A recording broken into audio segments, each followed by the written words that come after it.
है, इसको याद करते हुए मैं पुनः एक बार फिर से उन सभी स्पीकर्स का बहुत ज़्यादा हृदय से धन्यवाद करती हूँ कि जिन्होंने इस अंक को प्राप्त करने में हमारी तहे दिल से मदद की है और इस ज्ञान यज्ञ में आहुति देकर हमें सभी को ज्ञान से लाभान्वित किया है।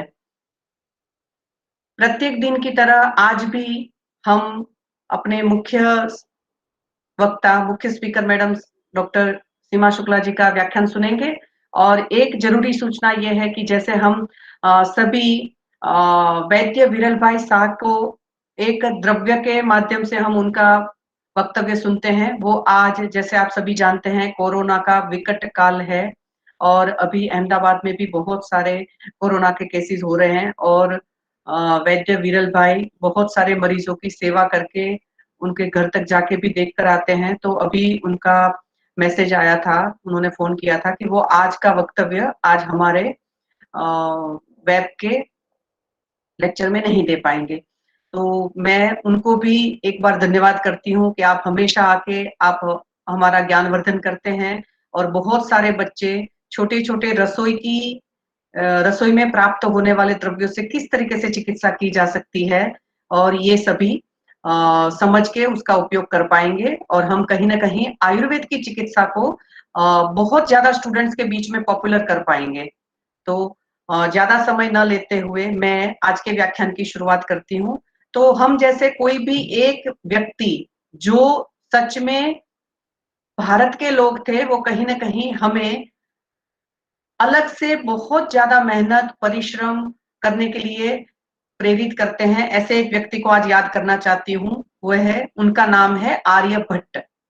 हम सभी जानते हैं नर्मदा और गोदावरी के बीच के प्रदेश में माना जाता है कि आर्यभट्ट जी का जन्म हुआ था, क्योंकि भारत में बहुत सारे इतिहासकार ऐसे लिखते हैं कि भारतीयों को इतिहास लेखन की कला का ज्ञान नहीं था, है ना, मगर हमारे यहाँ मैं ये हूं, मैंने ये काम किया, ऐसा लिखना बुरा माना जाता था, है ना। आज का भारत वो नहीं है कि मंदिरों के बाहर एक पत्थर की वो बेंच लगा के भी उस पे लिखते हैं कि इसकी पुण्यतिथि पे समर्पण, है ना। ये भारत नहीं था। प्राचीन भारत वो था कि जहां कर्तृत्व को यानी कर्तृत्व भाव को आगे लेकर जाना बहुत ज्यादा बुरा माना जाता था, है ना। और इसका सबसे बड़ा उदाहरण है हमारा योग रत्नाकर ग्रंथ। योग रत्नाकर ग्रंथ में कौन लिखने वाला व्यक्ति है, उन्होंने लिखा ही नहीं है कि मैं कौन हूं, पिता का नाम क्या है, कहाँ का रहने वाला हूं, कुछ भी नहीं लिखा है। उन्होंने ये कहा कि जब तक सूर्य और चांद इस पृथ्वी पर रहेंगे तब तक मेरा ग्रंथ लोगों के द्वारा पढ़ा जाए। कितनी उदात्त भावना है। 16वीं शताब्दी में कभी एक फिलोसोफर बोलता है कि अच्छे काम के लिए अच्छा काम किया जाए, नहीं कि किसी स्वार्थ की भावना से किया जाए।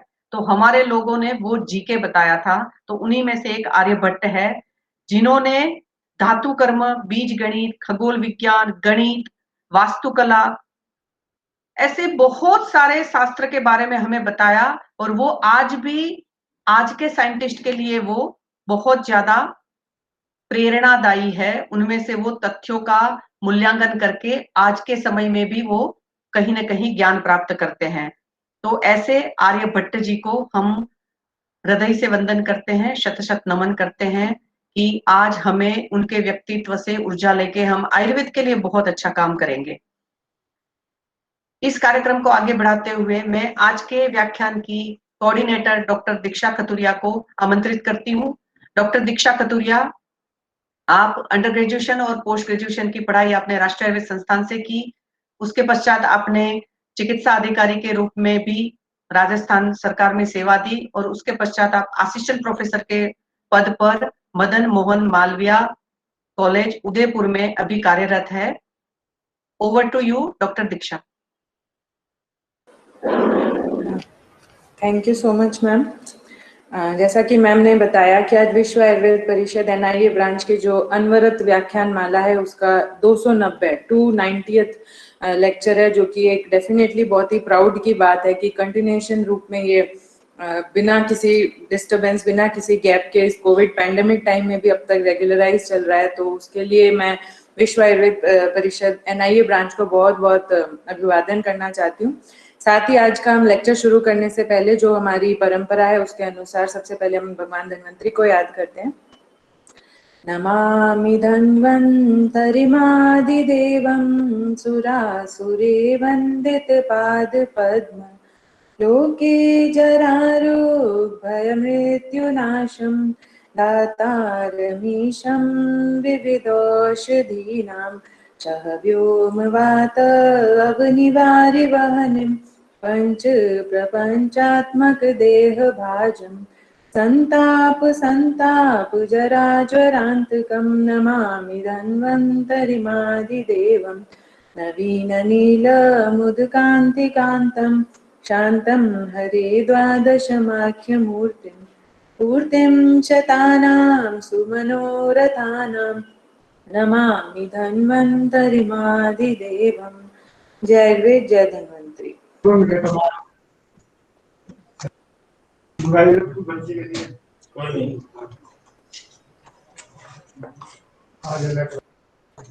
तो जैसा कि हेतल मैम ने बताया कि ये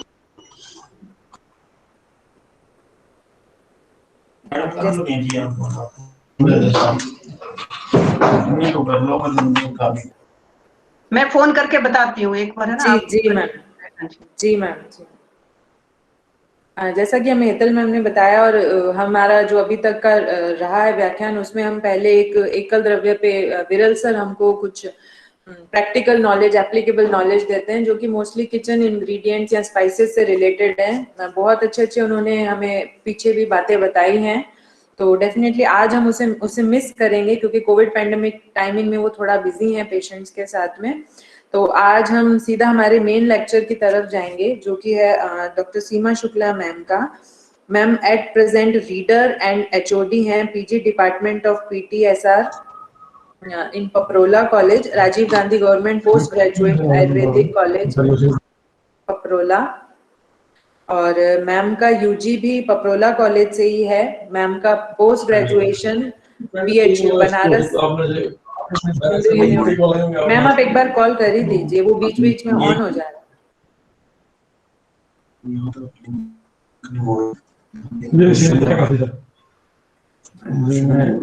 वीडियो में होगा, अब ये भी नहीं देख रहा हूँ।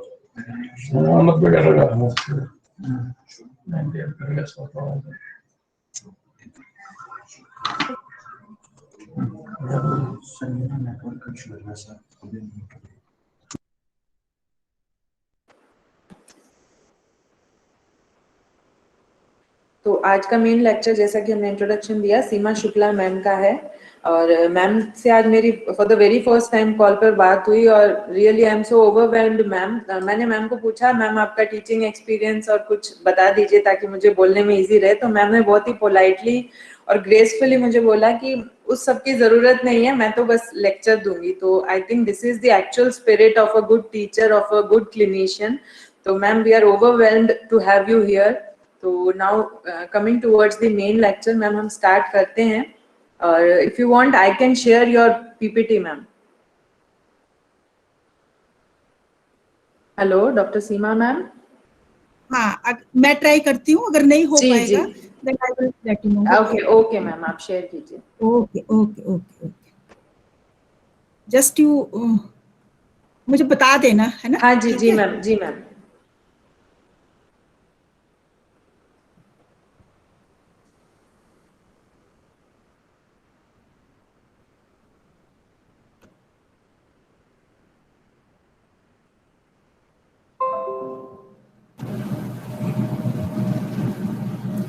हाँ जी मैम, आपकी स्क्रीन शेयर हो गई है, आप अपनी पीपीटी ओपन कर लीजिए जी। ओके हाँ जी मैम, शेयर हो गई है। ओके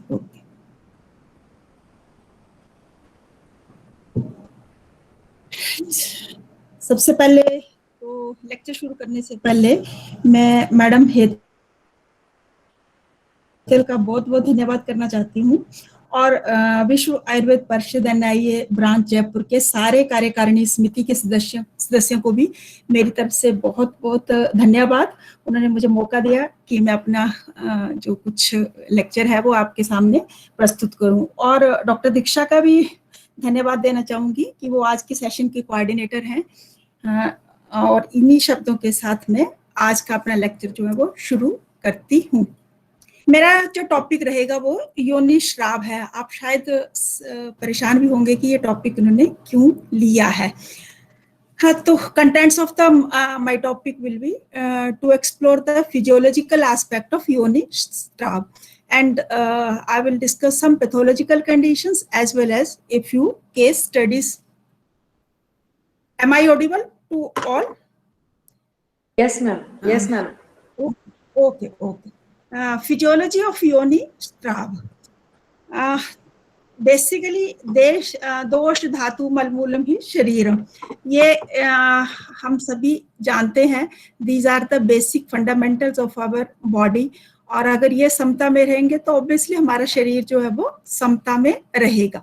दोष अपनी प्रकृति में रहेंगे तो हमारी प्रकृति जो बनती है। धातु हमारे शरीर का पोषण करते हैं। मल is again an important factor their production and elimination is important after their function is over, क्योंकि अगर बॉडी में रहेंगे तो वो कुछ न कुछ जो है वो डिजीज या व्याधि जो है वो उत्पन्न करेंगे।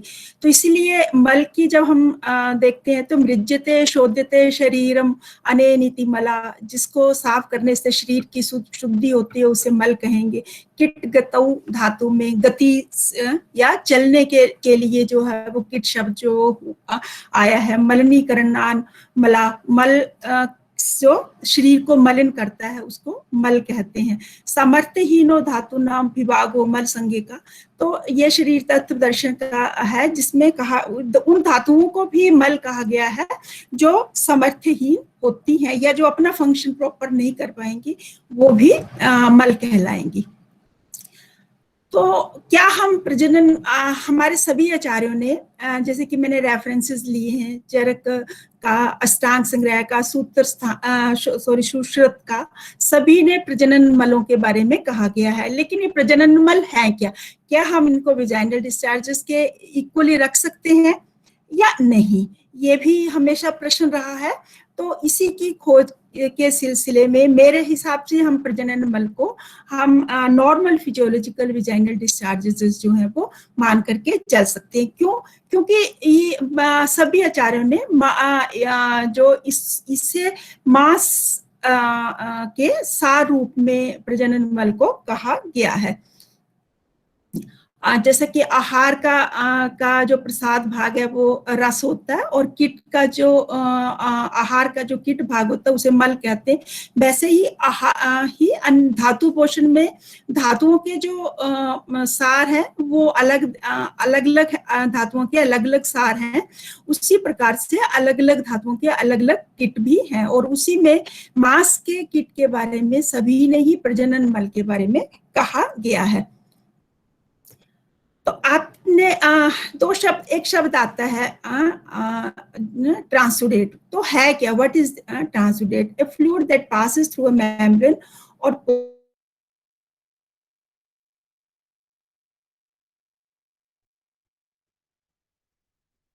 other words we can say, so hydrostatic or osmotic pressure gradient is called transudate. As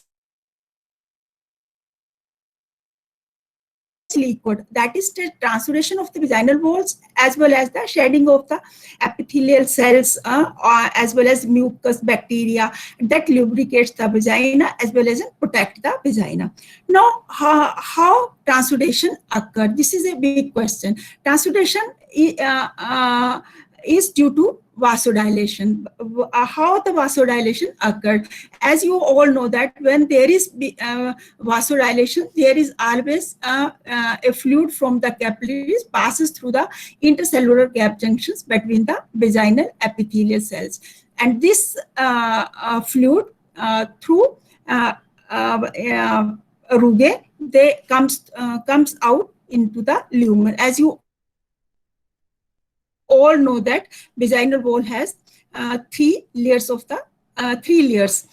and inner one is of epithelial lining which has rugae.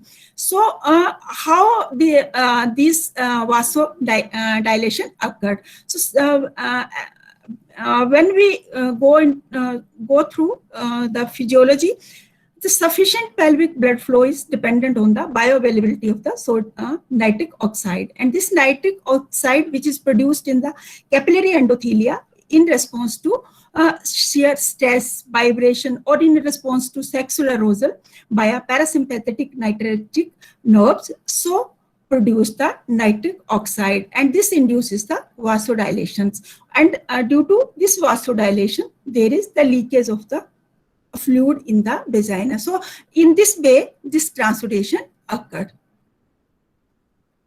This is the picture, you all know. ये picture मैंने इसलिए भी ली है क्योंकि हमारे शास्त्रों में अगर हम पेशी का देखें कि पेशी का कैसे बनती है, पेशी को क्या कहा गया है, पेशी पुनः स्नायु आकृत्यो मांसमयम, मीन्स पेशी लुक्स लाइक स्नायु एंड मेड अप ऑफ मांस धातु। ये इंदु की टीका है। डलहन ने भी इसी प्रकार से कुछ शब्द जो है टीका दी है पेशी के लिए। मांस अवयव संघाता परस्पर विभक्ता पेशी उच्यते। और हमें पता है कि सुश्रुत का जब हम शरीर स्थान में जाते हैं तो वहां पर स्त्रियों के पेशियों के बारे में उन्होंने अलग से वर्णन किया है। तो उसी में उन्होंने कहा है कि अपत्य पत्य चतुर्श्रा तासाम प्रसृते अभ्यंतरो द्वे मुख आश्रित बाह्य च वृत्ते द्वे। तो इस प्रकार से 4 पेशियों का वर्णन जो है वो उन्होंने अपत्य पथ मीन्स योनि मार्ग में कहा गया है। और ये 4 चूंकि ये 4 पेशियां जो है उसमें से 2 तो बाह्य वृत्त आकार में बताई गई हैं और 2 अभ्यंतर वाली जो है, अगर हम उनको देखेंगे तो कहीं ना कहीं वो इंडिकेट कर रही हैं कि यहाँ पर कहीं ना कहीं जो है वो मांस वह श्रोतस हैं। अब श्रोतस क्या होते हैं? श्रोतस होते हैं जो चरक सूत्र स्थान में कहा गया अध्याय 30 में श्रवणात् श्रोतांसी मीन्स। और जब टीकाकार ने इसकी टीका की है चक्रपाणि ने, तो उन्होंने क्या कहा है, श्रवणे आदि इति रसेद एव पोषस्य श्रवणात् मीन्स जो पोष्य धातुओं का श्रवण करता है उसे हम श्रोतस कहते हैं। तो अगर हम देखें तो आचार्य ने क्लियर कट कहा है कि यहाँ पर 4 पेशियां जो है वो योनिपथ मार्ग में है, तो कहीं ना कहीं वहां पर मांसवाही श्रोतस भी रहेंगे। और जब श्रोतस रहेंगे तो उनको पोषण करने के लिए जो है वो मांस धातु भी आएगी। तो धातु का परिपाक जब वहां पर होगा तो वहां पर उसके सार भाग भी बनेगा और कीट भाग भी बनेगा। और कीट भाग जो है वो बाह्य की जो है वो आना शुरू होगा। एक और दूसरा हम एक और ये भी मान करके जा सकते हैं कि जब हमें श्रोतस का वर्णन आया है तो श्रोतों के मूलों के बारे में भी वर्णन आया है। तो ऐसा कहा गया है मांस वह, जैसे ये चरक विमान स्थान में कहा गया है कि मांसवाहा नाम च श्रोतासाम स्नायुर्मूलम त्वक्च, जबकि सुश्रुत ने शरीर स्थान में ही कहा है कि मांस बहेद्वये तयर मूलम स्नायु त्वच रक्तवाहाश्च धमनिया। तो उन्होंने रक्तवाही धमनियां भी ले ली है और तो इसके अलावा त्वचा और स्नायु भी ले ली गई है। अगर हम त्वचा से लें तो जब हम epithelial lining of this vaginal epithelial lining के बारे में अगर हम देखेंगे तो ये जो इसकी एपिथेलियल लाइनिंग जो है वो स्क्यूमस एपिथेलियल लाइनिंग है and that is stratified squamous epithelium but non keratinized. अगर हम स्किन की एपिथेलियल लाइनिंग देखेंगे तो स्किन की आउटर मोस्ट लेयर जो है दैट इज एपिडर्मिस, और अगर हम उसको देखेंगे तो that is again formed by stratified squamous epithelial layers and which is keratinized. Although uterine vaginal epithelial lining जो है वो non keratinized है, but when exposed to any environment that becomes keratinized. तो कहीं ना कहीं उसका अगर हम मूल का देखेंगे तो वो त्वचा के लायक ही जो इसकी जो मिकोजल लाइनिंग है वो हम मान सकते हैं। दूसरा, जब सुश्रुत ने कहा है कि त्वचम रक्तवाहश्च धमनियां। तो रक्तवाहश्च धमनियां को अगर हम लेंगे तो बहुत सारी धमनियां जो हैं वो जैसे कि ये पिक्चर भी बता रही है कि बहुत सारी धमनियां अगर आप देखेंगे एंटीरियरली, पोस्टीरियरली और laterally, all the vaginal, anterior, middle, rectal, ये सारी की सारी जो सप्लाई है वो विजाइनल वॉल के लिए है। और अगर आप इस छोटे से सेक्शन में देखेंगे तो ये इसका ही लास्ट सेक्शन है। तो इसमें बाहर की तरफ आप देखोगे तो स्क्वैमस सेल्स हैं और this squamous layer lies on this connective tissue layer. Basically this connective tissue layer is the lamina propria and which has a rich blood supply. तो कहीं ना कहीं अगर हम शुष्रत की बात को अगर हम लें कि धमनियां जो रक्तवाहिनी धमनियां है वो भी कहीं न कहीं जो है वो मांसवाही स्रोतस की मांसवाही स्रोतस के मूल है। तो भी हम उसको कोरिलेट कर सकते हैं कि ये धमनियां उनको मांस को पोषण कर रही है और इन्हीं के से कहीं न कहीं जो है वो किट भाग जो है वो बन रहा है। इसी तरह से ये पिक्चर जो है वो इंडिकेट कर रही है जो कि मैंने डिटेल में ली थी। फिर आता धातुओं मलाख्या प्रसाद आख्या। ये ऐसे क्यों कह रहे हैं? धातुओं मलाख्या प्रसाद आख्यश्च रसमलाभ्याम पुष्यन्ता स्वं मानम अनुवर्तन्ते यथा वे शरीरम। धातु जो है वो क्या है? मल आख्या प्रसाद आख्याश्च। धातु को मल और प्रसाद रूप में भी कहा गया है। रसमलाभ्याम पुष्यन्ता स्वं, वो रस और मल रूप में, पुष्यंती स्वं मानव अनुवर्तते यथा वे शरीरम, शरीर और यथा वे आयु के अनुसार अपने मान में रह करके वो पोषण करती हैं। एवं रसमलो स्व प्रमाणम अवस्थिता आश्रयश्च समधातुर धातुर साम्य अनुवर्त्यता। मीन्स ये रस और मल जो है वो अपने प्रमाण में धातुओं के आश्रित रह करके जिस धातु के तहत वो रह रहे हैं उस धातु में सम धातु मीन्स उस धातु के शरीर की उसी धातु में रह करके धातुर साम्य अनुवर्तते और धातु की सामान्यता वृद्धि जो है वो वृद्धि का पालन कर रहे हैं। मीन्स वो होमियोस्टेसिस जो है वो मेंटेन करके रख रही हैं। इसके आगे फिर चरक का ही एक और श्लोक है। चरक सूत्र स्थान उसी चैप्टर का 28 का ही है। तेषाम तुमल प्रसाद आख्याम धातु नाम स्रोतस्य अयन मुखानि तानि यथा विभागेन यथा स्वम धातु न पूरयन्ति। मीन्स मल प्रसाद आख्यान धातुओं को मल और प्रसाद दोनों ही कहा गया। श्रोतांस अयन मुखानि, इसके जो अयन मीन्स जो अयन मुख है जिसमें ये अंदर जा रहा है वही इसके गमन के मार्ग है। तानी तानी यथा विभागे, वो जिस विभाग में यथा स्वम धातु नाम पूरयन्ति, वो उस धातु को पूर्ण करते हैं। इसी की चक्रपाणी टीका का अगर आप देखोगे तो बहुत क्लियरली उन्होंने कहा है तानी मीन्स वो श्रोतांसी, वो स्रोत, मल प्रसाद पूरितानी धातु, उन धातुओं को यथा स्वम का क्या मतलब लिया है, क्या मतलब ये है? पोषम तत्पूर्यति मीन्स उस धातु का पोषण भी करते हैं और उसको पूर्ण भी करते हैं। मीन्स अगर जैसे जो बाहर निकल रहा है किट भाग, जो कमी हो रही है उसका वो फिर पूर्ण भी कर रहे हैं। फिर आता vaginal discharges. Vaginal discharges, as you know, all know, normally they are clear, milky, white, coagulated material containing specially squamous cells, Dodelin bacilli, and they moisten the vaginal wall. And what is their amount? That remained 1 to 4 ml in 24 hours, or in other words, you can say that is approximately 3 to 4 gram in 24 hours, and that is formed by endocervical secretions, sloughing, epithelial cells, vaginal transuderations, and normal vaginal flora. One thing very, very important, diet, sexual activity, stress, medication, all affect the volume as well as the character of the normal vaginal discharges. तो आहार विहार के बारे में हमारे यहाँ भी कहा गया। आहार और विहार जो है वो आगे जब मैं डिस्कस करूंगी तो उनमें ये बताया गया है कि कैसे जो है वो सब पे इफेक्ट पड़ता है या डिजीज प्रोड्यूसिंग जो है वो रहता है। ये आप सभी भी चूंकि आयुर्वेद के छात्र हैं तो सभी को पता है कि आहार विहार जो है वो दोषों को प्रदूषित करता है. This is the picture, although it is not very clear.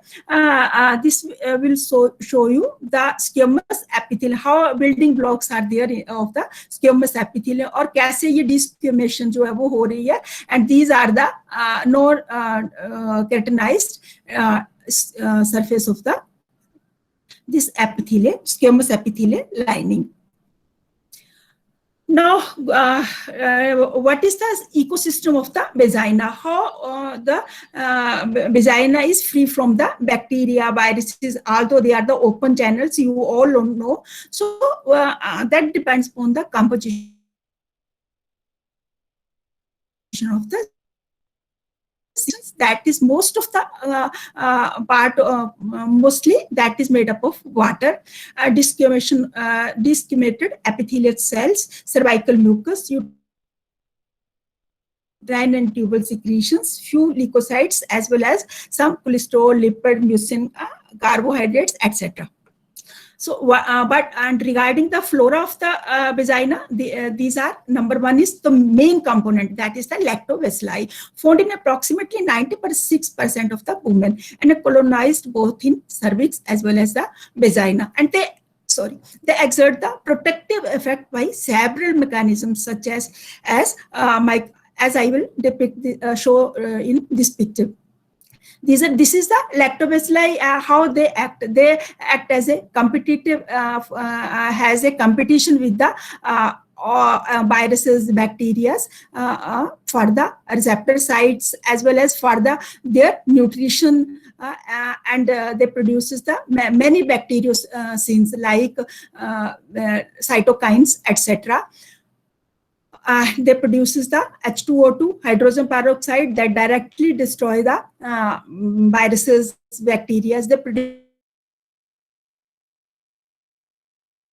glycogen into lactic acid by Doderlin bacilli. So, and making the vaginal pH more favorable for the maintenance of the ecosystem. That again, they also directly capture the viruses. They again inhibit the pathogens many ways by promoting the integrity of the vaginal epithelium. And whenever there is break, then the this immune system rise up to tackle the infections. So vaginal pH is low, as you all know, remain acidic in the reproductive age of the woman, and that only depends on the estrogen level. As estrogen increases the vaginal epithelial glycogen, and glycogen is metabolized to lactic acid by the Doderlin bacilli. You all know. I like this picture and want to describe it in detail. This is the clipping. This the site of the these are the layer of the vaginal epithelial, vaginal wall. And this vaginal wall, as you see, there has the multi-layered vaginal layer. This is the squamous epithelial layer of the vagina. And these has tight junctions between them. These tight junctions help protect the from entering the bacteria, viruses. Again, and there are also, as I have already told you, lactobacilli, mucus, they are antimicrobial peptides. These all are act against the viruses, bacteria, and protect the vagina by all these methods. This vagina, underneath the epithelial lining, in submucosa, there are the dendritic cells, macrophages cells. They are more vigilant cells, and they remain vigilant for the infections. There are and then this is the clipping of a last view of this size, and this is a more prone for the infections. As you all know, this is the transformation zone, and this zone is more vulnerable for diseases. Why this? Because you all know that this is a this layer has columnar epithelium, and this columnar epithelium is a single layer. You just see this is a multi-layered squamous epithelial lining that lines the ectopart of the cervix. Immediately then in the transformation zone, that multi-layered layer converted into a single layer, columnar epithelium. So easily penetrated by the recognizing receptors like TLR, toll-like receptors are present there. They recognize, they are more vigilant receptors, and they recognize the protein by protein, etc. Under this layer, there are present the dendritic cells, T cells, which immediately take the second line of the defense mechanism. This is the enlarged view of this endometrial lining. This is again single layer epithelial lining, as you all know, and this epithelial below this there are lymphoid aggregates. These lymphoid aggregates are inner core is beta cells, outer to which are T cells, and outer to which are macrophages, dendritic cells, and T cells, as well as NK cells. So these these all immunity and these all cells and the integrity of these all epithelial linings depends upon the estrogen. And if there is estrogen levels are high, then their integrity is maintained. But as the estrogen level decrease, as they all have the receptors for estrogen hormone, and when their estrogen level decreased, so the defense mechanism decreased. That's why when the pH changes from acidic to basic, so the bacteria starts growing inside the vagina, as well as moves upward into the endometrial cavity. So, nutshell, female reproductive tract consists of series of the cavities, as I have shown you, lined by mucosa, which is highly vascular and glandular tissue. Mucosa maintain the vigilant and vigorous immunity against the pathogenic intruders, while at the same time modulate the immune functions for the fertility. To maintain the fertility, as you all know that sperms are also act as a foreign body, but our female immune system that modify and modulate, and that can maintain the or fertility function can be maintained by the female reproductive system. So there are three types of the barriers, as I have discussed. Number one is the physical barrier, which is maintained by tight junctions of the epithelial linings, squamous as well as columnar epithelial linings, mucus forming mucus from the endocervical glands, and that act against the pathogens and microbial infections. Second grade is chemical barrier, which recruit and activate the immune system, as I have already told that these are the cytokines, pattern recognizing receptors, and antimicrobial patterns. Next is the cellular component. Cellular component recruits the components includes the inflammatory immune cells like macrophages, natural killer cells, dendritic cells, etc. So these there are the three defense system that plays a role in the maintaining the immunity of the vaginal tract. And when there is a breach of physical barrier, then chemical barrier second barrier, and if this chemical barrier cannot combat the infections, then cellular component plays the role, and that there will be inflammatory response to occur. This I have already told you. TLR cells are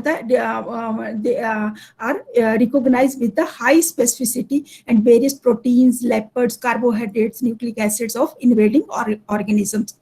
And TLR's expression is modulated by the estrogen level. So that's why estrogen is more important to maintain the integrity of the genital tract. Now, other constituents are cervical mucus, endometrial and oviduct fluids, secretions from the vaginal immune cells. These all are influenced by the sex steroids, especially the estrogen.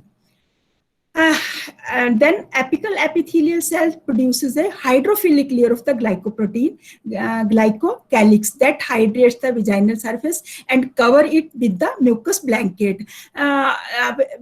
This epithelial cell, as I have told you, this has a characteristic hydrophilic layer. Like the skin is similarly has more contents of the lipids, whereas the vaginal epithelial has less lipid contents. That's why it produces the hydrophilic layer, and this hydrophilic layer is important for our therapies which we gave during the स्थानिक चिकित्सा कर्म, धावन क्रिया इत्यादि जो हम quack से धावन कर रहे हैं, तो उसके लिए जो है वो hydrophilic layer is more important sorry. And this covers the cover it with mucus blanket, and the thickness of this mucus blanket is determined by the balance between the rate of secretion and rate of degradation and shedding. So this mucus blanket, so this layer is continuously secreted and shed. So it acts like mala, as mal is continuously secreted, used and then shed. So I can say that these are the description of the Prajanana mala. As our Acharya says in Charak Sutrasthan, Khadya Avyava Adi Avyava Pushyanti. So it nourishes all the Avyavas. Whereas in another reference there, that is Charak Sharirsthan Adhyay 6, where Acharya says that Sharir Chitreshu उपदेहा पृथक जन्मानो बहिर्मुखा, बहिर्श्रोतों के बारे में कहा गया कि उसके जो मल निकल रहे हैं वो शरीर हालांकि अलग अलग हैं, क्योंकि बहिर्श्रोत जो वो अलग अलग हैं, तो पृथक जन्मनो शरीर छिद्रेशु उपदेह का काम कर रहे हैं, जो ये मल है वो उपदेह का काम कर रहे हैं, means they form the lap. So and this thickness of the mucus blanket, so as I have already told, just cover it with mucus blanket, like that they form a updeh. And so we can say that this is the description of Prajanan mala. Other is the facultative organism. They are opportunistic bacteria. They grow aerobic as well as anaerobic bacteria atmosphere. So these are present in the vaginal atmosphere. So Yonishrab is the symptom of many yogas, as you all know. As according to Acharya Charaka, Dhyanartham yani cha uktani vyadhi lingani sangrehe vyadaste tadatve tu lingani istani namya, means symptoms could be the part of many diseases or maybe the individual disease itself. So what are the nidans and samprapti of the yoni yoni shravas.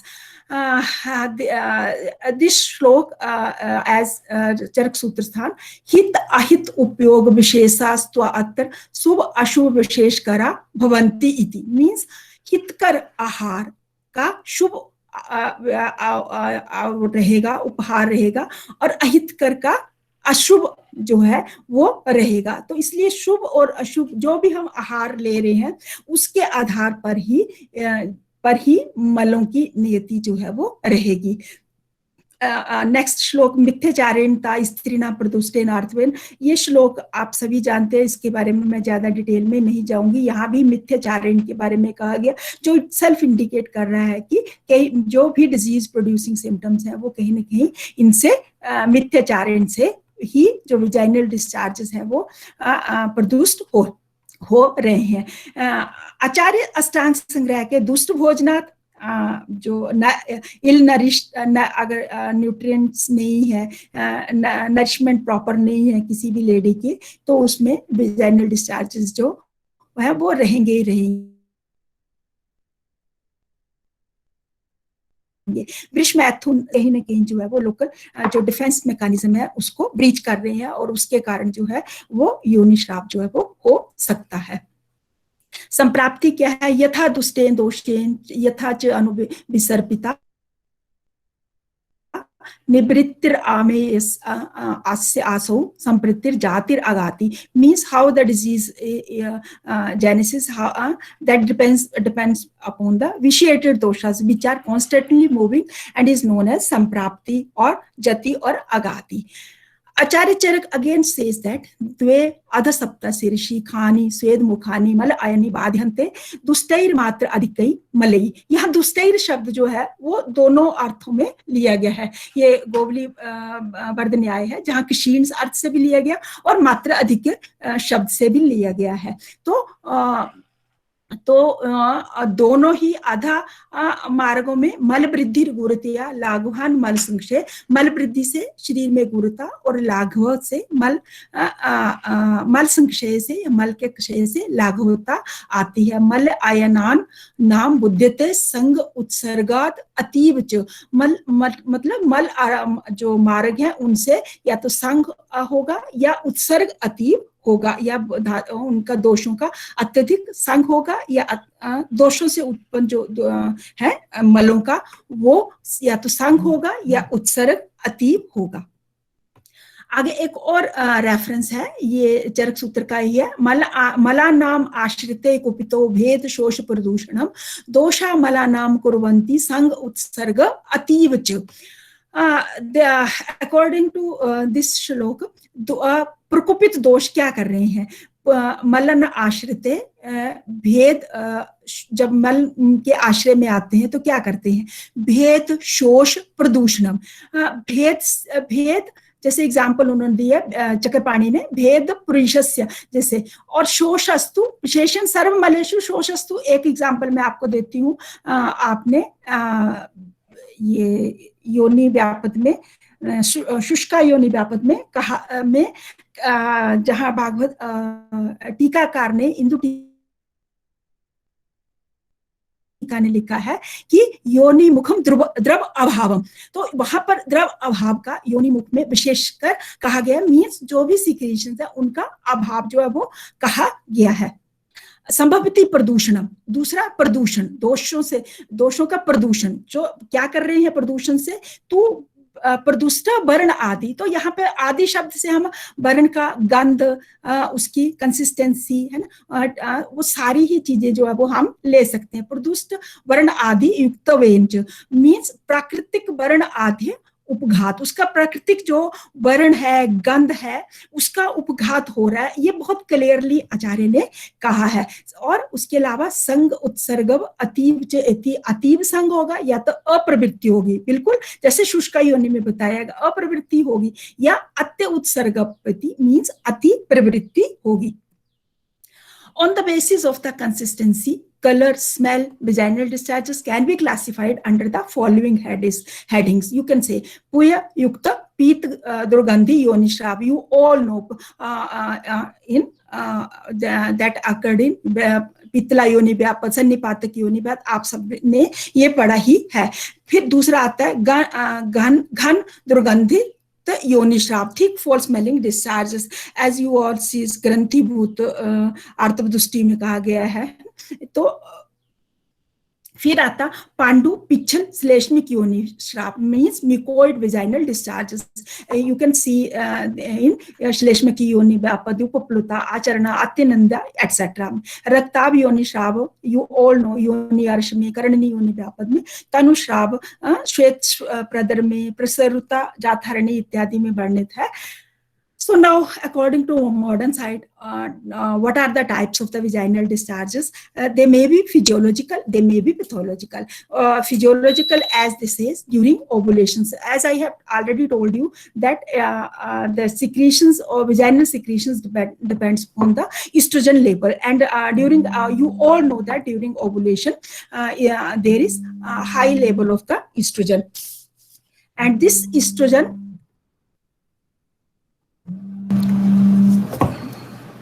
sorry, 1 minute. Hello, नमस्कार। हाँ, मैं but बाद में बात करना, मैं lecture दे रही हूँ। ओके। ड्यूरिंग ओवुलेशन, तो during ovulation there is high level of estrogen, and this estrogen, due to the high level of the estrogen, there is increased secretion, vaginal secretions. During premenstrual phase, as you all know, there is secretory phase, so there will be increased discharges.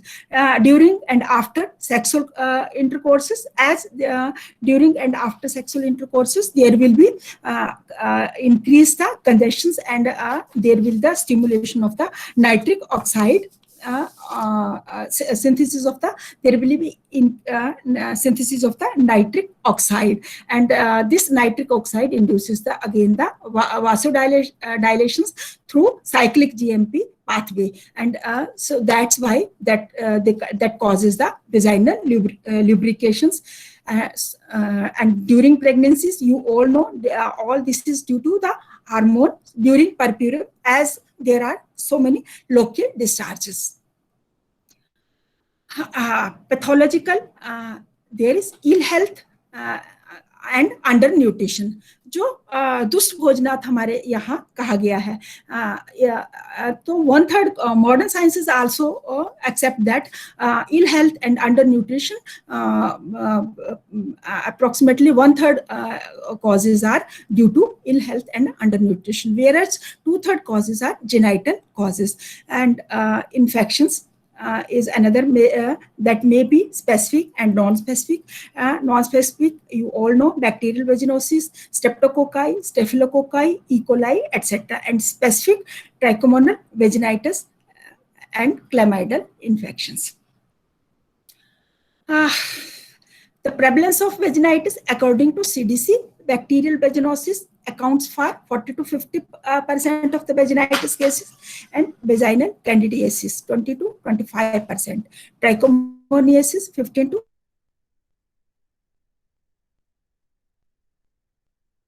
consistency, and the type of discharges watery, as you see in eye drops, tubing profluence, that is CA of the fallopian tubes. Albuminous, you can see in erosion of the cervix, mucus polyp of the cervix, purulent discharges in acute vaginitis, senile endometritis, as well as pyometra. Offensive discharges, sloughing of the fibroid polyp, sloughing of the CA cervix, and neglected pessaries or neglected or any foreign body present in the inside the vagina that causes the offensive discharges. Fecal discharges you can see in rectovaginal fistulas. What is the Chikitsa Sutra? Tan dosh lingair adischa vyadhi sadhya अनुपचारेत व्याधि हेतु प्रतिद्वंद्वैर मात्र कालो विचारयन। इसका मतलब क्या हुआ? दोष लिंगेर आदिश्च व्याधि साध्य अनुपचारित, दोष और लक्षण दोनों के आधार पर उन व्याधियों को जो साध्य हैं उन्हीं का ही उपचार करना चाहिए। चाहिए हमें। फॉल स्मेलिंग डिस्चार्जेस हैं एज इन सीए सर्विक्स में मिल रहे हैं, तो वो साध्य उपचारित व्याधियां नहीं है। तो इसलिए उन्होंने आचार्य ने क्लियर कर दिया है कि साध्य जो उपचारित डिजीजेस हैं उन्हीं की ही ट्रीटमेंट करनी। और कैसे करनी है? व्याधि हेतु प्रतिद्वंद द्वैर मात्रा कालो विचार्यन।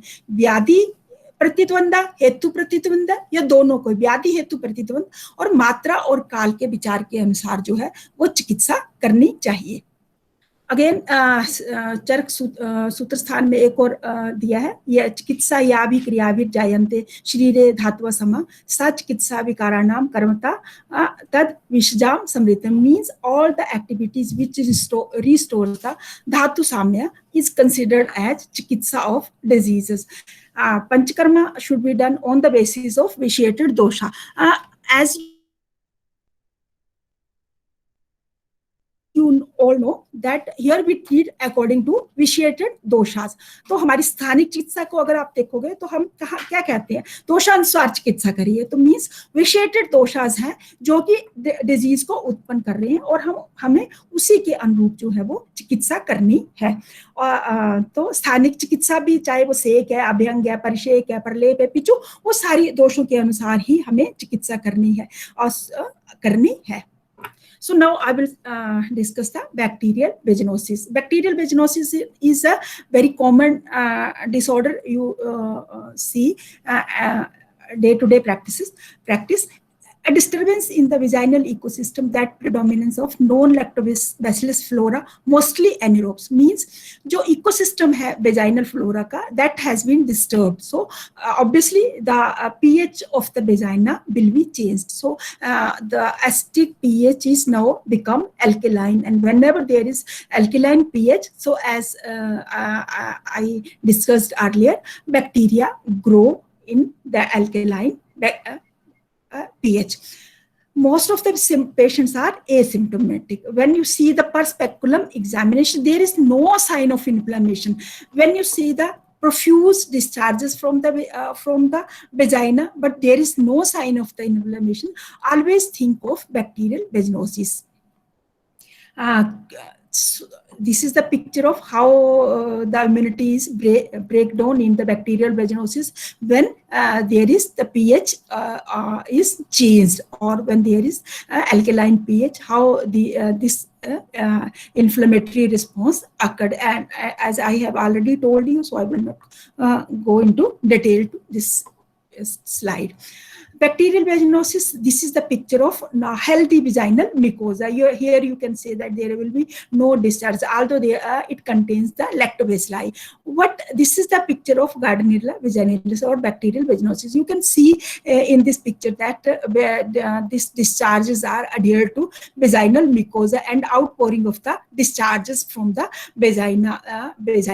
And so you can see there is the few lactobacilli and more the Gardnerella vaginalis.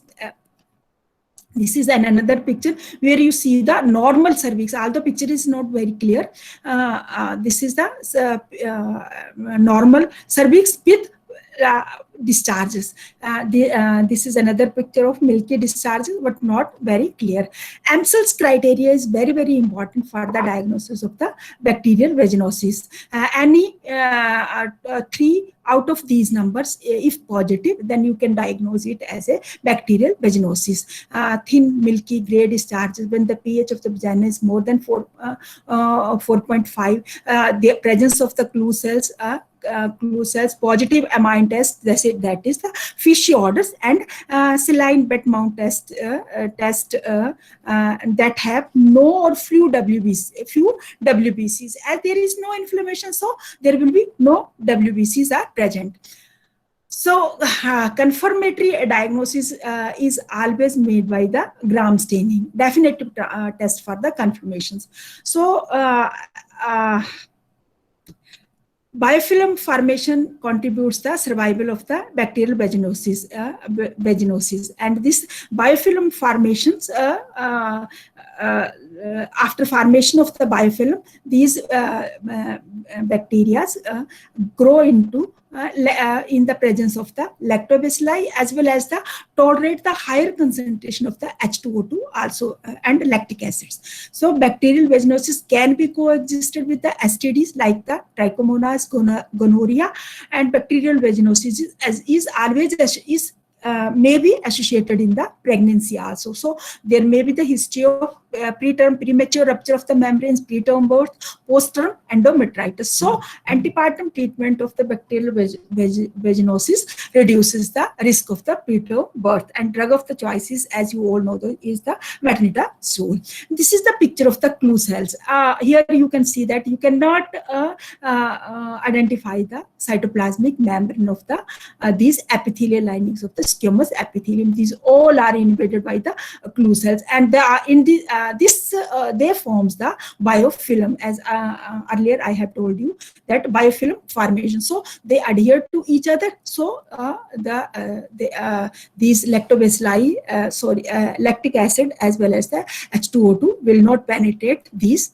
This is another picture showing the bacterial vaginosis fluid discharges. Another is the trichomoniasis. Trichomoniasis is another bacterial vaginosis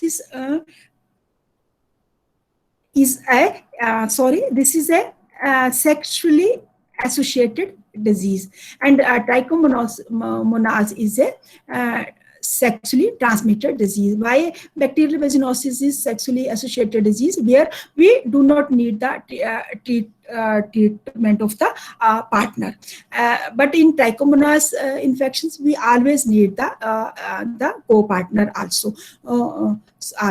As you all know that this is the disease which is caused by a pear-shaped unicellular protozoal parasites, Trichomonas vaginalis, and men harbor the in urethra and prostate. So that's why the treatment of the male partner should be always, you should treat the male partner also. Mode of the transmissions are coitus with infected partner, contaminated domestic towels, and iatrogenic is another cause by improperly sterilized surgical instruments, speculum, etc. This is more important for the growing all PG students. So to instrument sterilization, focus on the instrument sterilization, so that you can you may give the iatrogenic disease to another patient. Incubation periods is 3 to 28 days, and this again grows in the alkaline pH. The patient, 25% patient remain asymptomatic. How will you diagnose the frothy, slightly green, irritating, offensive discharge? And when you take the history, the patient gave that period आने के बाद जो है वो period से पहले तो मैं ठीक रहती हूँ, लेकिन पीरियड आने के बाद जो है मुझे बहुत ज्यादा इचिंग और डिस्चार्जेस हो जाते हैं. क्यों?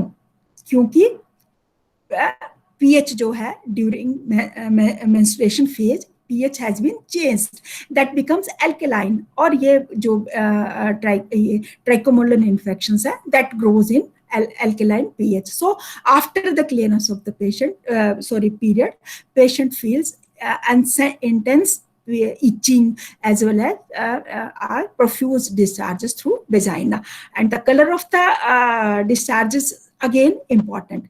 There are frothy yellowish greenish yellow discharges you can see, and these punctate strawberry appearance when you see on perspeculum examinations punctate, you should always think of this is the chlamydal infection. Hanging drop testis culture is again metronidazole is again the drug of the choice. Candida, another infection is Candida vaginitis. Candida vaginitis is risk factors are pregnancy, as the pH is acidic, as Candida grow in acidic media. So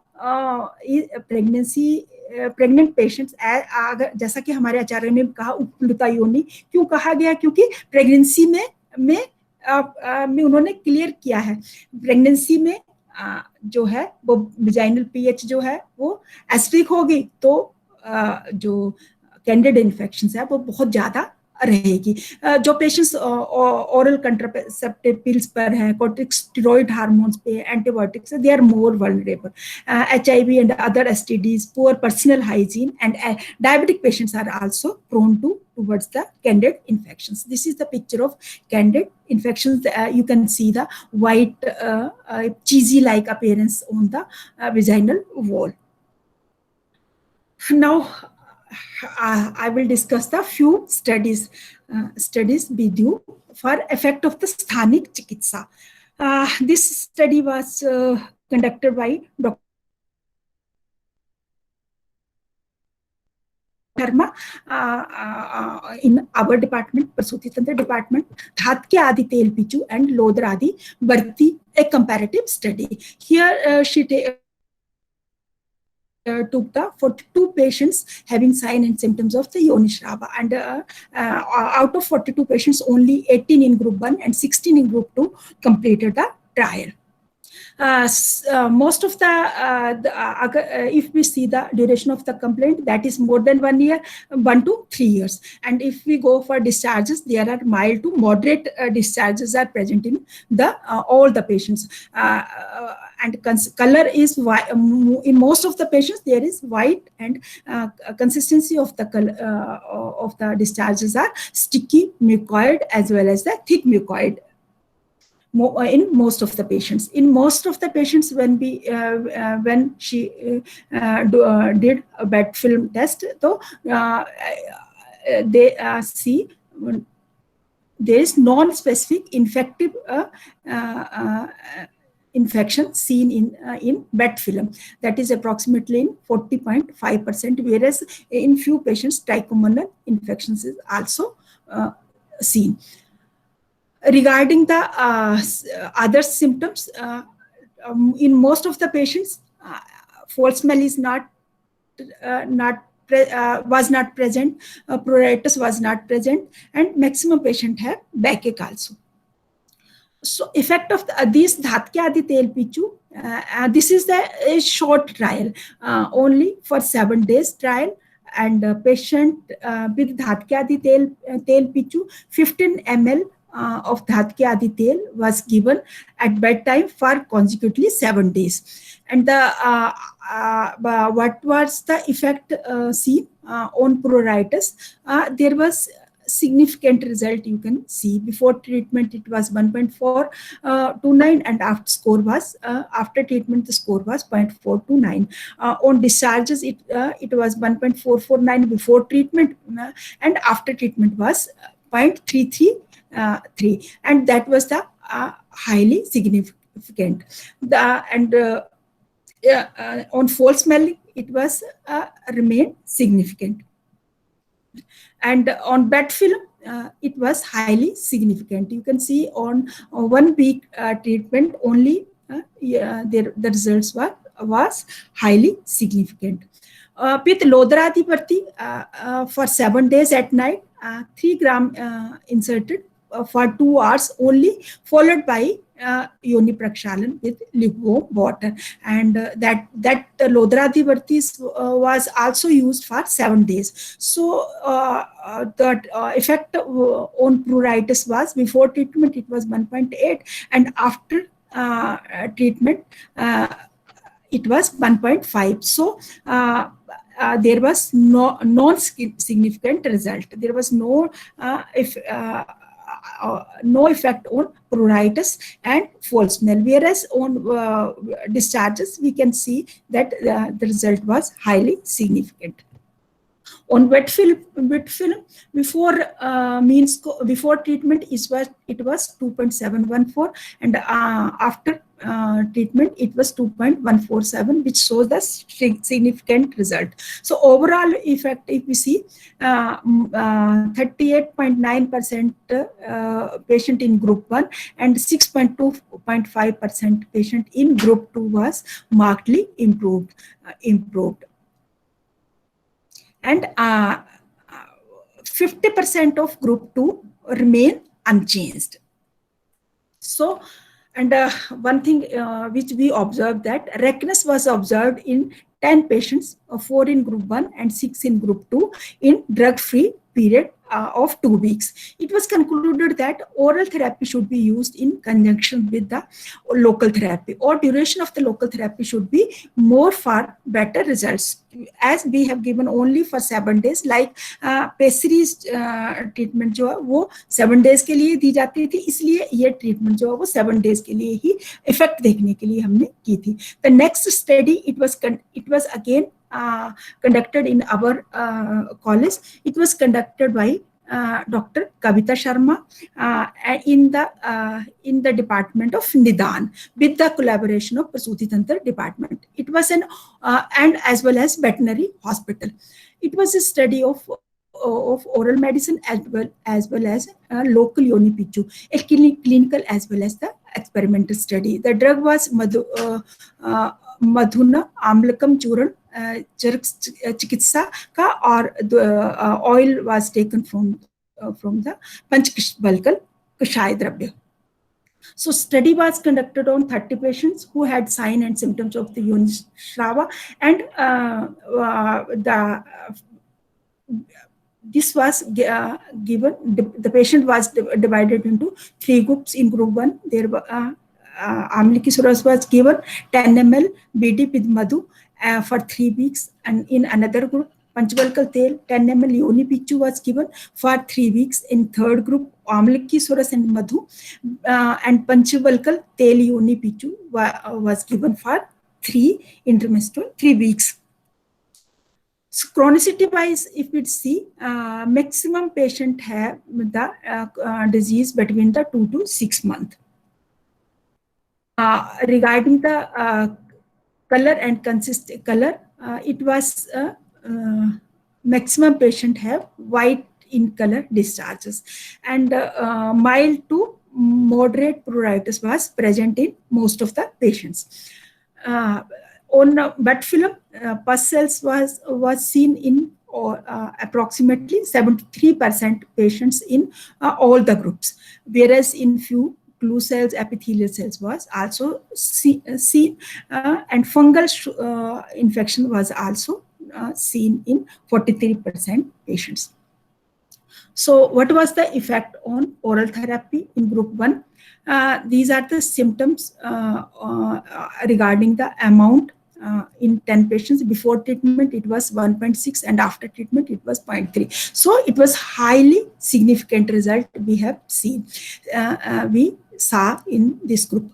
Color of the discharge, that was again before treatment it was 1.8, after treatment mean score was 0.4, and there was moderately significant result. In Yoni Kandu there was highly significant result regarding odor, consistency, congestion, all are highly significant, as well as in wet film also highly significant result were seen, as the therapy was for 3 weeks. Another in second group where Panchbalkal Tel Pichu was given regarding all the symptoms except color of the discharges, whereas odor we have moderately as well as mildly, and in rest of all the symptoms we see highly significant result. We saw the highly significant results, and in wet film also there was highly significant result.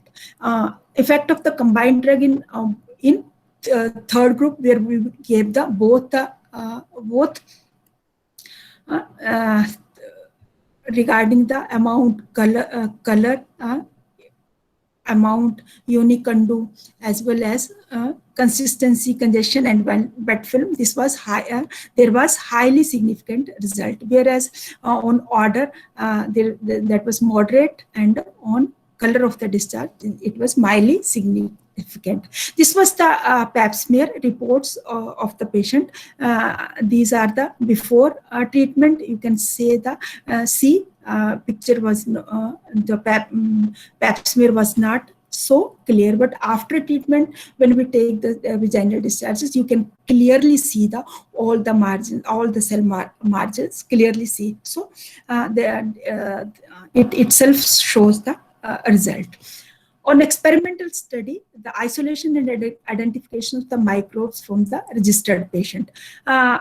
In 21 patients, she found yeast east. In 8 patient discharges, there was gram-positive bacteria. In 11 patients, there was gram-negative bacteria, and in 1 patient, Pseudomonas was seen. These are the different biochemical identification of the pathogens, how she separate the bacteria, viruses, etc. This was the picture of plates showing the isolated colonies of the pathogens.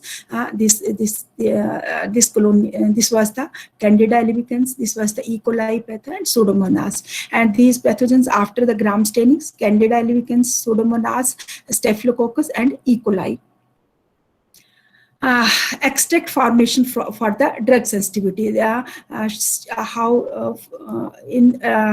She used all these instruments for the extraction and of the drug for the drug sensitivity. Antibacterial activity of the Amlaki extract, you can see zone of inhibition in Candida. This was the standard drug, and this was a negative drug. So positive drug, negative drug, and this was her sample drug. So Amlaki extract zone of inhibition was seen in area of was seen for Candida, it was 16. For E. coli, it was 14. By Streptococcus, it was 16, and for Pseudomonas, it was 16, and as compared to standard drug. This is the in vitro antimicrobial activity of the Amlaki against the different pathogens. You can see the area of zone of inhibition of different bacteria. And in vitro antimicrobial activity of the Amlaki extract. The test formulation exhibited significant antimicrobial action and antifungal activity of the Amlaki Swarus. Antimicrobial and antifungal activity was observed by disc diffusion method. And Amlaki extract in the concentration of 500 mg per ml showed the moderately significant activity against all these bacteria and fungal infections.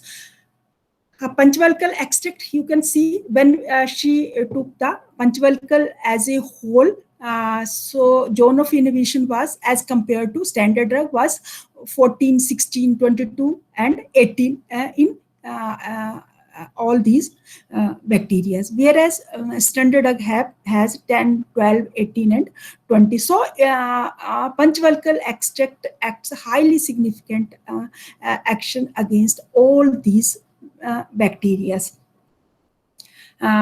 This was in vitro antimicrobial activity on the Panchvalkal. This was the standard drug. This was the Panchvalkal, and all these are the single drug of Panchvalkal Dravyas. In vitro antimicrobial activity of Panchvalkal extract in the concentration of 500 mg per ml, Panchvalkal extract was found highly significant antibacterial activity against the Ascaris, E. coli, and moderately significant against the Pseudomonas, and antifungal activity against the Candida albicans as compared to positive control. Whereas when all the concentration of individual drugs, all in concentration of 500 mg per ml had antibacterial, antifungal action as compared to negative control, but non-significant action as compared to positive drug. This was the another study and last study, comparative study on Kishar and electric cautery. This was done by Dr. Vishamlata Bata, and she took 50 patients in 2 groups, and this trial was for 45 days. Here, Plash Kishar and single application of Plash Kishar on eroded area of the cervix for 2 to 3 minutes, followed by Plash Quath Dhawan and application of the Plash Grit tampooning at bedtime daily for 45 days. And electric cauterization on eroded area of the cervix on single sitting, followed by the application of the soframycin ointment for 45 days. So before trial, these are the symptoms you can see. Regarding the color, most of the patients have yellowish discharges, greenish discharges. Regarding the consistency, mucoid to 80% of the patients have mucoid discharges. Regarding the amount of the 54% patient had moderate amount of the discharges, whereas the duration of the less than 1 year, maximum patient had less than 1 year complaint. Area of the cervical erosion, 50%, maximum patient have 58% area of the cervical erosion in all the groups, whereas color is color of the cervix in 58% have had red color, and 40% have oozing on 1 point on touching the cervix, and the site of the erosion mostly. Maximum patient have had on both lips, approximately 40% patients. And bed mount study of all these patients, maximum patient had epithelial cells as well as the pus cells, that means inflammatory smear. And 70% patient have on pap smear, that is 70% patient have had non-specific pap smear. Effect of the therapy on group 1, on all the signs, it was highly significant result we can.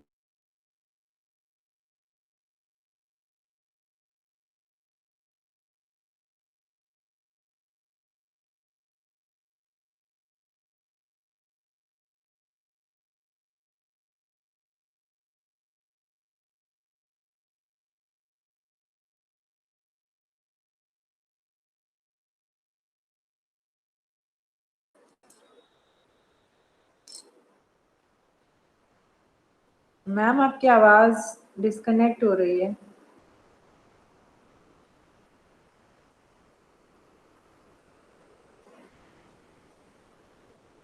Seema ma'am, where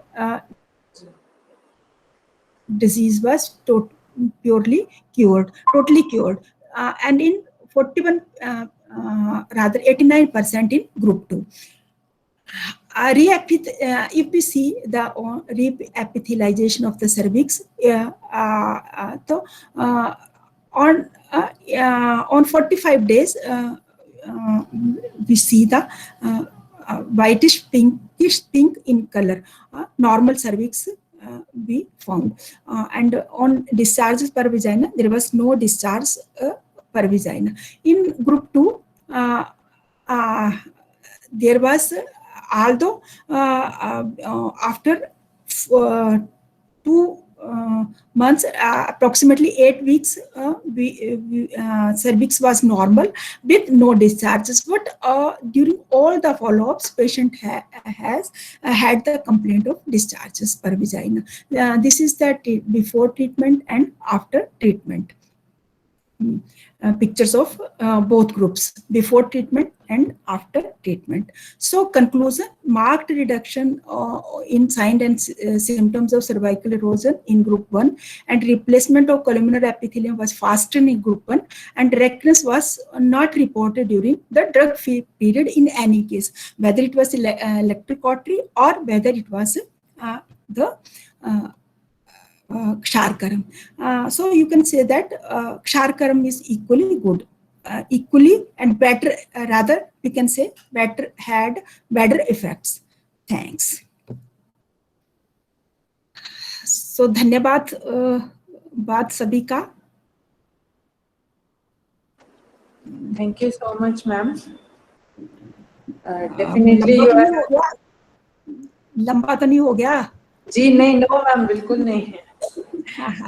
Thank you so much, ma'am. You have beautifully explained every aspect, whether it was modern aspect, Ayurvedic aspect, and in the end, the cherry on the top was the clinical जो experience आपने share किया case studies के form में, तो वो definitely हमारे participants को जो भी हमारे साथ जुड़े हैं वो clinically exposure में उसको boost up होंगे।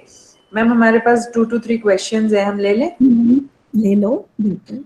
जी मैम, एक डॉक्टर प्रिया पूछ रही हैं कि आचार्य चरक के अनुसार चरक सूत्र 28 में लिखा था अव्यव पुष्यंती, इसका क्या अर्थ है? अव्यव पुष्यंती, तो अव्यव तो ऑर्गन्स के लिए ले गया है ना, जो जो जहाँ जहाँ का स्थान है उस स्थान के लिए वो लिया गया कि उनका पोषण हो रहा है। मल, वो डिस्क्रिप्शन ज्यादातर मल की है उस चैप्टर में। हाँ, तो मल जो है वो वहाँ पे पोषण भी कर रहे हैं ना, मैंने पहले बताया पोषण पूर्यंती, और वो एक्सपेल भी हो रहे हैं और उनका रिप्लेसमेंट भी हो रहा है, तो वो उसके तहत जो है वो वर्णन आया है। ओके मैम, और नेक्स्ट क्वेश्चन है कि for the bacterial vaginosis it was quoted as 25% asymptomatic, what does that mean? Means कि उनको कोई भी कंप्लेंट नहीं होगी, डिस्चार्जेस नहीं होंगे, सिर्फ डिस्चार्जेस होंगे, बट वो पेशेंट जो है वो ओवरलुक्ड रहेगी, मतलब आल्दो बैक्टीरियल वेजिनोसिस इन्फेक्शन होगी उसको, बट उसको कोई सिम्टम्स नहीं मिलेंगे। ओके मैम, नेक्स्ट वो क्वेश्चन था कि स्टैटिस्टिकल एनालिसिस में आपने अमल की में जो ZOI और DMSO यूज किया, वो क्या है? ZOI जोन ऑफ इनहिबिशन, वो उस पे देखते हैं जो एरिया जो मैंने स्लाइड्स बाद में दिखाई थी, उसमें जोन कितना एरिया जो है वो जोन ऑफ इनहिबिशन कर रहा है, और जो DSMO था वो था कि वो नेगेटिव चार्ज वाला था, कि वो मतलब उसमें बैक्टीरिया जो है वो ग्रो करेंगे, वो इनहिबिट नहीं करेगा। जी, वो जो मीडिया यूज हुआ था वो मतलब वो मीडिया ग्रो करेगा उस में।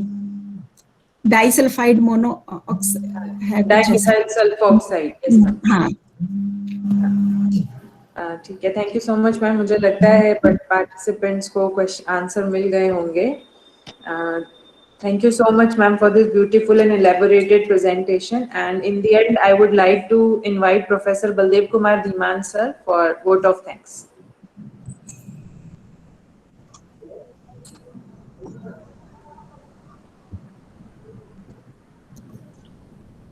नमस्कार सर। हेलो, हाँ नमस्कार मैडम। बहुत ही अच्छा लेक्चर रहा मैडम का। पूरा जीवन का जो उनका अनुभव था वो उन्होंने अपने इस लेक्चर के माध्यम से हमारे विद्यार्थियों तक पहुंचाने का प्रयास किया। हम सब ने बड़े ध्यान से उसको सुना ही होगा, और नहीं सुन पाए या कहीं अन्य मनस्क कुछ लोग हो गए होंगे तो उनको YouTube पे और Facebook पे रिकॉर्डिंग उसकी उपलब्ध रहेगी, तो वहां से आप दोबारा सुन सकते हैं। डॉक्टर सीमा शुक्ला मैडम का बहुत बहुत आभार कि उन्होंने हमारे इस निवेदन को स्वीकार किया और अपना अनुभव हम सबके साथ शेयर किया। मैडम BHU जैसे संस्थान से पोस्ट ग्रेजुएशन उन्होंने वहां से किया, तो अपने आप में एक बहुत बड़ा नाम है इंस्टीट्यूट का, और वहां का PG होना ही अपने आप में बहुत बड़ी बात है। तो ऐसे एक विद्वान विदुषी मैडम का हमें आज लेक्चर सुनने को मिला। आपका मैडम बहुत बहुत आभार। भविष्य में भी जब कभी आपकी आवश्यकता हमें रहेगी तो आपसे निवेदन फिर से करेंगे। ऐसा इस निवेदन के साथ over to Diksha ji. Thank you so much sir. जैसा कि सर ने बोल ही दिया, विश्व आयुर्वेद परिषद के बिहाफ पे मैं फिर से मैम से रिक्वेस्ट करती हूँ कि हमें कभी भी इमरजेंसी लेक्चर या किसी भी फॉर्मेट में अगर आपकी जरूरत पड़ी तो मैम हम आपको जरूर कांटेक्ट करेंगे। और इनिशियली जैसा मैंने आपके लिए कहा भी था कि मैंने आपसे पहली बार बात करी फोन पर, मुझे इतना हम्बल, इतना अच्छा फील हुआ। मैंने सिंपल सा पूछा मैम टीचिंग एक्सपीरियंस और मुझे कितना बोलना है, तो आपने सिंपली कहा उससे कोई मतलब नहीं है, मैं तो लेक्चर दूंगी। तो that was the best part मुझे लगता है जो आज मैंने सुनी।